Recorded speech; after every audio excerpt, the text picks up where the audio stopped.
ଗତକାଲି 4ଟା ବେଳ ଖରାବେଳଟାରେ କାଳବୈଶାଖୀ ରାଣୀଙ୍କର ଏ ପ୍ରକୋପ ଦେଖି ମୁଁ ଭାବିଲି ଏ ପାଗରେ କିଛି ଗୋଟେ ଗରମା ଗରମ ମୁସମୁସିଆ ଆଇଟମ୍ଟା ନ ବନାହେଲେ ଚଳିବନି। ସେଥିପାଇଁ ଏଠି ଗୋଟେ ବାଉଲ୍ରେ ଗୋଟେ କପ୍ ସୁଜି, ଅଧା କପ୍ ବିରି, ସେଥିରେ ପିଆଜ, ଲଙ୍କା ଆଉ ଜିରା ଲୁଣ ଦେଇକି ଭଲସେ ଗୋଳେଇ ନେଲି। ଏଠି ମସଲା ତିଆରି କରିବା ପାଇଁ ଏଠି ଗୋଟେ କଡ଼େଇରେ ତେଲ ଗରମ କରିକି ମୁଁ ସେଥିରେ ଜିରା, ଲଙ୍କା ଆଉ ପିଆଜ ଦେଇକି ଭଲସେ ଜାରି ନେଲି। ଆଉ ସେଥିରେ କିଛି କଟା ହେଇକି ରଖିଥିବା ଟମାଟୋ ଆଉ ସିଝା ଆଳୁ ଦେଇକି ଭଲସେ କଷି ନେଲି।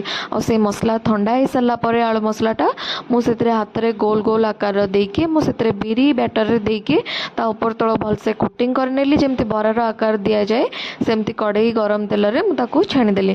ଛାଣି ଦେଇ ସାରିଲା ପରେ ଏଇ ପାଗକୁ ଏନ୍ଜୟ କଲି। ଆପଣମାନେ ବି ଘରେ ମସଲା ବରାର ଏଇ ଆଇଟମ୍ଟା ଡେଫିନେଟଲି ଟ୍ରାଏ କରନ୍ତୁ। ଆଉ କମେଣ୍ଟ ମାଧ୍ୟମରେ ନିହାତି ଜଣାନ୍ତୁ ଆପଣଙ୍କୁ କେମିତି ଆଇଟମ୍ଟା ଲାଗିଲା। ଆଉ ଆପଣ ଯଦି ଆଉ କିଛି ଆଇଟମ୍ ମୋ ଚ୍ୟାନେଲରେ ଦେଖିବାକୁ ଚାହୁଁଥାନ୍ତି ତ ଡେଫିନେଟଲି କମେଣ୍ଟ କରିକି ଜଣାନ୍ତୁ। ମୁଁ ନିହାତି ବନେଇବି ଆଉ ମୋ ଚ୍ୟାନେଲକୁ